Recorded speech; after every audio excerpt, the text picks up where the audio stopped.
Hi, students. All right, everybody. This is your Module 1 case study, and it's one of the most important assignments in the course because it forces you to do something most people never do. Stop talking about privacy in theory and look what the platform is actually doing to you in real life. Now, this case study is about data mining and social media.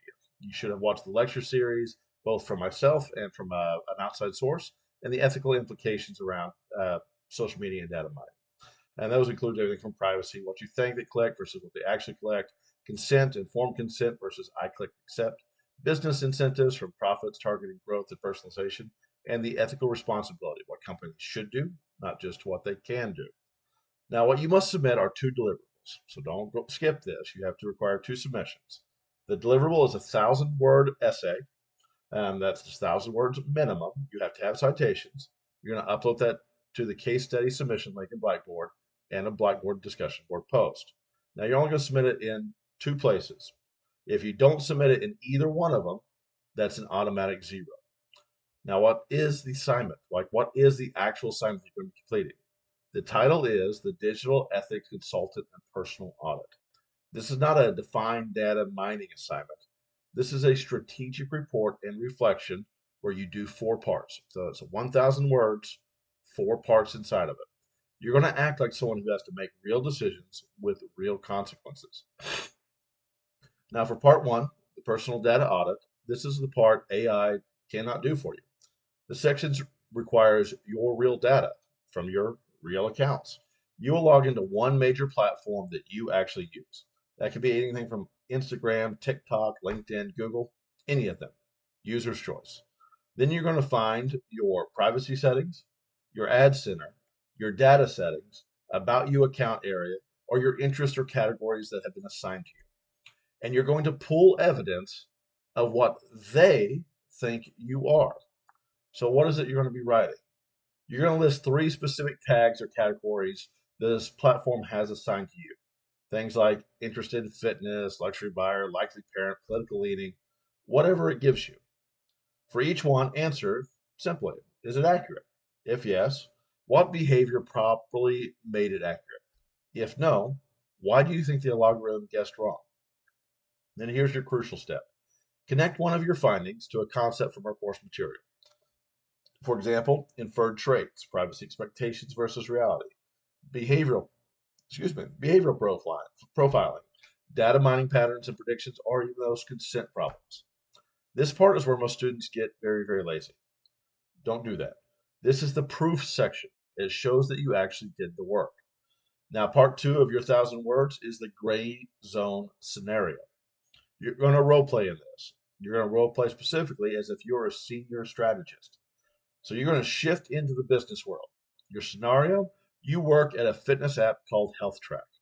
The board wants to launch a mood matching, which uses background microphone access to detect tones of voice, everything from being stressed, happy, or angry, then recommends workouts, and sells targeted ads.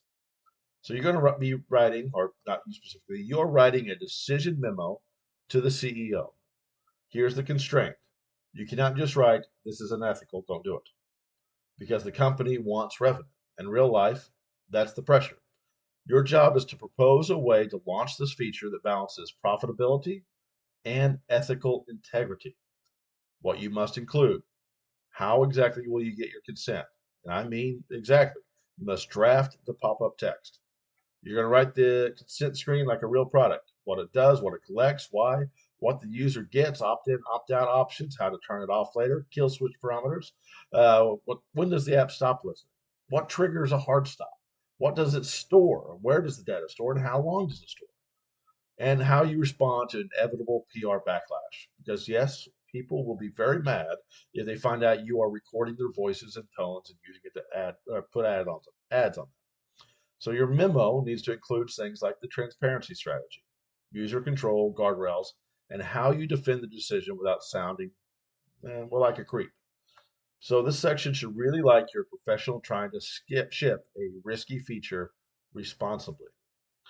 Now, part three of that 1,000 words is a real-time context analysis over one current event. You must find one news article from the last 3 months about a data privacy scandal, a major lawsuit, or new privacy law or regulation update. Then you compare it to the health track, meaning how does the real world environment change the risk? Would your feature survive public scrutiny? How would the legal climate change how you launch that software? Now, I don't want you just to summarize the article, use it to strengthen your argument.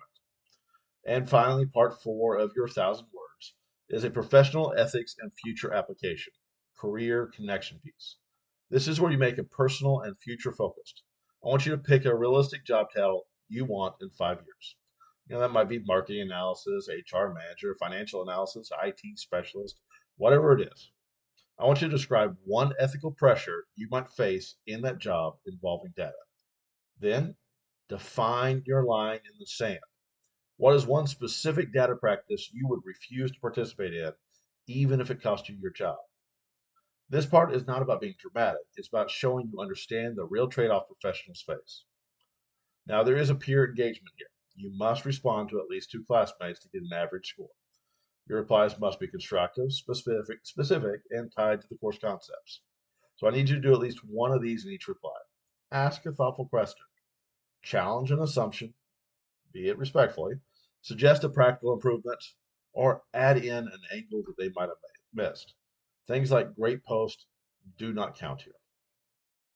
Now, your automatic failure rules apply just like everything else. You know how those go. If you want to finish this about experiencing pain, start early, write in chunks, be specific. Tell me what data, what use, what harm, what safeguard, and use the scenario to show actual decision making. I want trade offs, guardrails, not vague opinions. And of course, always cite everything. If you borrow it, claims, stats, quotes, ideas, you cite it. So if you do this right, you will finish module one with a skill most people don't have. The ability to look at data-driven business decisions, and say, here's what we can do, here's what we should do, here's the risk, and here's the ethical way to ship it. That is what I'm training you for. All right. Get started early, follow the submission steps, and don't wait until the last deadline to discover you missed something. If you want, you can paste your rubric or go in, look at the rubric, see what scores and stuff you need, and go from there. And of course, once it's graded, check your response from me. That will give you a grade point based on the rubric pieces. All right, guys, let me know. Otherwise, a very fruitful day.